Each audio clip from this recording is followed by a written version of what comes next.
Muy buenas liceos, bienvenidos a un nuevo vídeo de inglés. En este tema vas a trabajar las pasivas. Lo primero que quiero dejarte claro es por qué usarías una oración activa y una oración pasiva en tu propio idioma. Una oración activa es aquella en la que el sujeto sí que realiza la acción del verbo. Por ejemplo, el perro ladra por las mañanas. Un perro, que es el sujeto, sí que puede realizar la acción del verbo, es decir, sí que puede ladrar. Por lo cual, cuando un sujeto realiza el verbo, esa oración es activa. The dog barks in the morning. Sin embargo, una oración pasiva es aquella cuyo sujeto no realiza la acción del verbo. Por ejemplo, la casa fue construida por mi abuelo. Que yo sepa, las casas no construyen cosas. Por lo tanto, cuando el sujeto no realiza la acción del verbo, no es activa, sino pasiva. The house was built by my grandfather. Una de las cosas más importantes que tienes que tener en cuenta es que cuando vayas a hacer una oración pasiva, el verbo debe estar construido por el verbo to be y el participio, es decir, las terceras columnas de los verbos. Es muy importante, por tanto, que te sepas los verbos lo máximo posible, tanto regulares, que si son regulares acaban en ed, o si son irregulares, pues... Otra de las claves que tienes que saber es que una vez pases tu verbo a pasiva, acuérdate de que siempre vas a añadir una palabra más. Por ejemplo, si el verbo está formado por una palabra, tú en pasiva va a aparecer con dos. Si tu verbo está formado por dos palabras, en pasiva va a aparecer con tres. Vamos a hacer ejemplos para que lo tengas en cuenta. Una oración activa sería My mother waters the plants every day.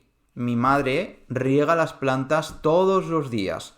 Lo primero es muy importante localizar en qué tiempo verbal está el verbo. En este caso, waters está en presente simple. ¿Y esto es muy importante? Sí, porque el verbo to be es el que me va a marcar el tiempo verbal que voy a utilizar. Es decir, si mi verbo está en presente simple, mi verbo to be será am, is o are.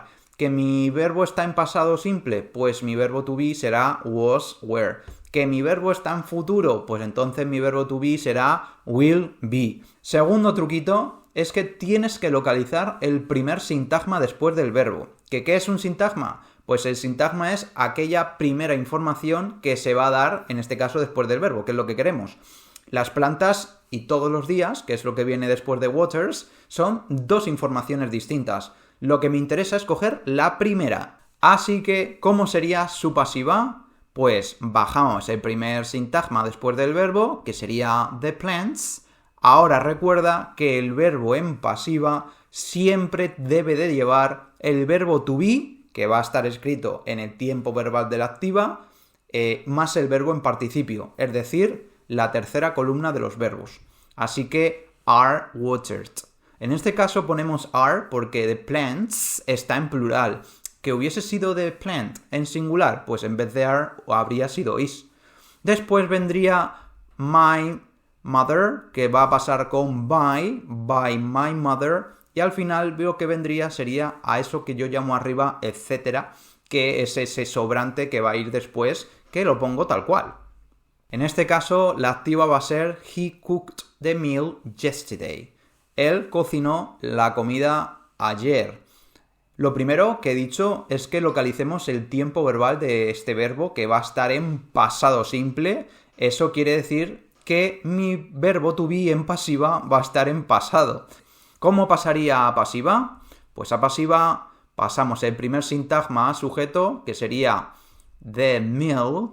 Bajamos el verbo, en este caso con dos palabras, was cooked. Y viene was porque the meal está en singular. Que hubiese sido the meals, pues sería were. Después vendría by him. Y finalmente el sobrante yesterday. Es muy importante que conozcas cómo pasarían los pronombres sujetos a las pasivas como objeto. Te voy a dejar aquí arriba para que veas pues cuando te encuentres un pronombre sujeto, ¿cómo cambiaría? Otra activa sería the students will learn the passive. Bien, pues siguiendo lo que hemos aprendido, localizamos cuál sería el verbo, que en este caso es will learn, está en futuro simple y buscamos el primer sintagma después del verbo. En este caso es muy fácil porque solo hay un sintagma que es de passive. Así que bajamos de passive a sujeto, bajamos. Ahora bien, recordad, cuando yo tengo el verbo en la activa con un número de palabras, le sumo 1. Como veis, en la activa son 2 palabras, por lo cual en la pasiva serán 3 palabras. Fíjate. Will be learned. Como está en futuro, el verbo to be es el que está en futuro. Y luego el verbo en participio. Y finalmente, al complemento agente by the students le marcamos el inicio con by. Más ejemplos. Marina has tidied her room. Marina ha recogido su habitación. ¿Cómo sería en pasiva? Pues igual, marcamos el tiempo verbal, que en este caso es present perfect, simple. Buscamos el primer sintagma después del verbo, que será her room. Así que bajamos her room a nuevo sujeto en pasiva. Ahora, ¿cuántas palabras tiene el verbo en la activa? 2. Así que le sumamos una, van a ser 3. En este caso, has been tied. ¿Vale? ¿Por qué has y no have? Pues porque de nuevo vuelve a ser el sujeto en singular. Si hubiese sido her rooms, habría sido have. Y lo último, Marina, que baja a ser complemento agente y como siempre hacemos con by.